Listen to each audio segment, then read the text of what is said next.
Hello dear student, इस video में हम करेंगे क्लास 8 की poem for the last bargain. Bargain का मीनिंग होता है बच्चों मोल भाव करना। जैसे आप मार्केट में जाते हो, कोई चीज़ लेते हो और ख़रीदते समय आप उसकी कीमत के लिए मोल भाव करते हो, कम या ज़्यादा के लिए, तो उसे ही बोलते हैं बार्गेन। तो इस पोएम का नाम है द लास्ट बार्गेन और जो इसके पोइट हैं वो हैं रविंद्रनाथ टैगोर। आपने नाम सुना होगा, काफ़ी फेमस पोइट हैं, राइटर हैं वो, हमारे इंडियन।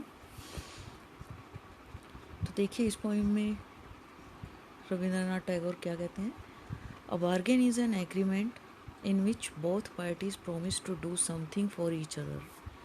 कि बार्गेन जो है एक एग्रीमेंट होता है, एक समझौता होता है जिसमें दोनों ही पार्टीज, दोनों पक्ष प्रॉमिस करते हैं एक दूसरे के लिए कुछ ना कुछ करने का। Someone is looking for work, एक व्यक्ति है इस पोएम में जो कि काम की तलाश कर रहा है। वेटिंग टू बी हायर्ड, और इंतज़ार कर रहा है कि कोई उसे काम पर रखे। He strikes a bargain but thinks it worthless, और उसका एक सौदा तय भी हो जाता है लेकिन वो उसे मूल्यहीन समझता है, वर्थलेस, सही नहीं लगता उसे वो। ही ट्राइज ट्वाइस अगेन, फिर से 2 बार कोशिश करता है, बट डजेंट लाइक आइदर, लेकिन वो भी उसे पसंद नहीं आते। Finally in the last bargain, अंत में, अंतिम सौदे में, when he is hired for nothing whatever, he is happy as never before. अंतिम सौदे में जब उसे बिना किसी मूल्य के, बिना किसी चीज़ के किराए पर ले लिया जाता है तो वो इतना खुश होता है जितना कि वो पहले कभी नहीं होता। जितना खुश वो पहले कभी नहीं हुआ उतना खुश होता है जब उसे बिना किसी चीज़ के, बिना किसी कीमत के किराए पर ले लिया जाता है। व्हाट इज़ द बार्गेन, अब वो बार्गेन क्या थी और why is it the best, और ये बेस्ट क्यों थी, सबसे अच्छी क्यों थी। तो come and hire me I cried while in the morning.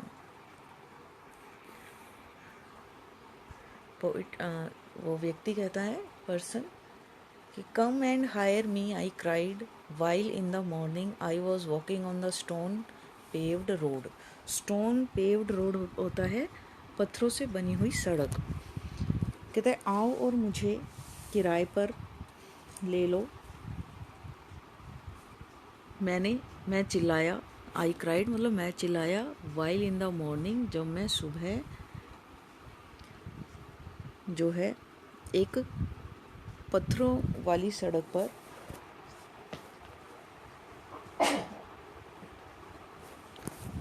चल रहा था, वॉक कर रहा था।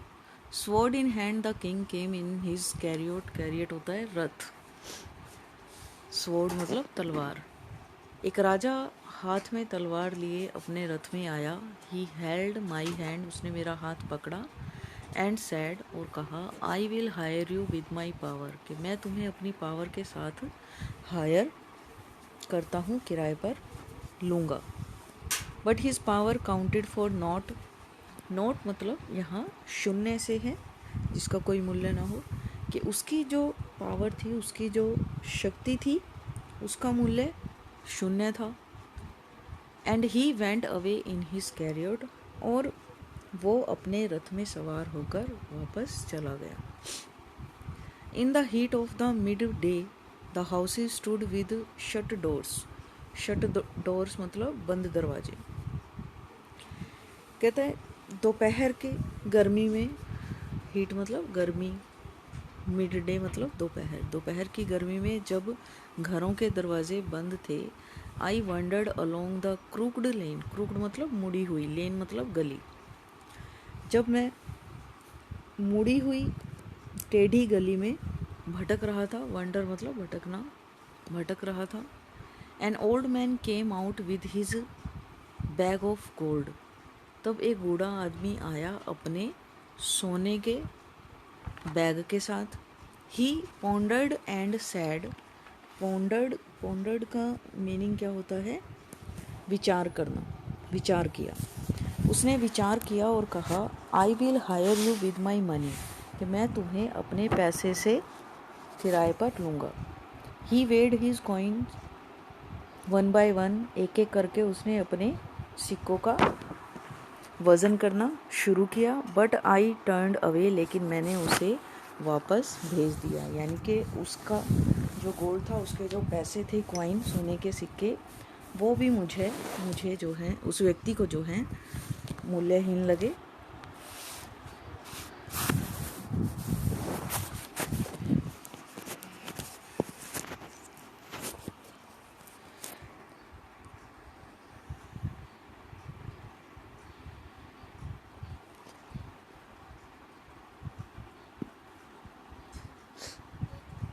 इट वॉज इवनिंग, अब दोपहर के बाद शाम का समय आया। शाम को क्या हुआ? The garden has was all of flower. Has का मतलब होता है बाड़। कहते जो बाग था, बगीचा था, बगीचे की बाड़ जो है वो फूलों से लदी हुई थी। यानी कि गार्डन जो है वो फूलों से भरा हुआ था। The fair made came out and sad.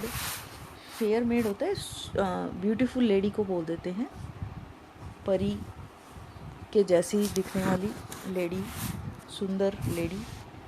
कहते वो बाहर आई एंड सैड, और कहा, I will hire you with a smile, कि मैं मुस्कुराहट के साथ तुम्हें किराए पर लूँगी। Her smile पेल्ड and melted into tears, लेकिन उसकी जो स्माइल थी, उसकी जो मुस्कुराहट थी, वो धुंधली पड़ गई। पेल्ड मतलब, वैसे पेल पीले को भी बोल देते हैं, पीला पड़ जाना, लेकिन यहाँ जो पेल्ड का मीनिंग है वो है धुंधला पड़ जाने से। एंड मेल्टेड, मेल्टेड वैसे पिघलना होता है, यानी कि जो यहाँ पर मीनिंग होगा वो होगा मेल्टेड इनटू टीयर्स, मतलब कि उसके आंसुओं में बह गई। उसकी जो मुस्कुराहट थी वो उसके आंसुओं में बह गई। And she went back alone into the dark, और वो अकेली ही अंधेरे में वापस चली गई। अलोन मतलब अकेला, डार्क मतलब अंधेरे में। The sun glistered on the sand. Glistered का मतलब होता है चमकना। जो सूरज है वो रेत पर चमक रहा था। And the sea waves broke waywardly. अब वेवार्डली का मतलब होता है हठीपन से, जैसे जिद्दी स्वभाव होता है, जिद से। यहाँ पर वेवार्डली का मतलब है हट से। जो समुद्र की लहरें थी वो हठीपन के साथ उमड़ रही थी। A child set playing with shells. Shells होता है सिपियाँ, समुद्र में जो सिपियाँ होती हैं। कहता है एक बच्चा बैठा हुआ सिपियों के साथ खेल रहा था। ही रेज्ड हिज हेड, उसने अपना सर ऊपर उठाया। एंड सीम्ड टू नो मी, और ये दिखाते हुए कि मानो वो मुझे जानता हो। एंड सैड, और उसने कहा, I hire you with nothing, कि मैं तुम्हें बिना किसी चीज़ के किराए पर लेता हूँ, बिना किसी चीज़ के तुम्हें खरीदता हूँ, कि मैं तुम्हें खरीदने के बदले में कुछ भी नहीं दूंगा। From hands forward that bargain struck in child's play made me a free man. Hands forth का मतलब यहाँ पर है कि उसके बाद से, हैंड्स फॉरवर्ड मतलब उसके बाद से, दैट बार्गेन उस सौदे के बाद से, struck in child's play, struck का मतलब है यहाँ पर तय हो जाना, कि उस सौदे के बाद से तय हो गया कि in child's play made me a free man, कि मुझे एक बच्चे के खेल में मुझे एक फ्री मैन, एक आज़ाद इंसान बना दिया था। यानी कि बच्चा खुद भी फ्री माइंड था, बच्चे जैसे होते हैं फ्री माइंडेड। तो कहता है बच्चे के खेल ने ही, बच्चे को खेलता हुआ देखकर, फ्री माइंड देखकर, और जब बच्चे ने कहा कि वो मुझे बिना किसी मूल्य के, बिना किसी चीज़ के खरीद लेगा, तो मेरा मन भी बदल गया और मैंने अपने आप को जो है वो फ्री, आज़ाद महसूस किया। तो बच्चा भी चिंता मुक्त दिखाई दिया और बच्चे के खरीदने पर वो व्यक्ति भी जो है वो चिंता मुक्त हो गया, आज़ाद हो गया और अपने आप को उसने बच्चे को सौंप दिया।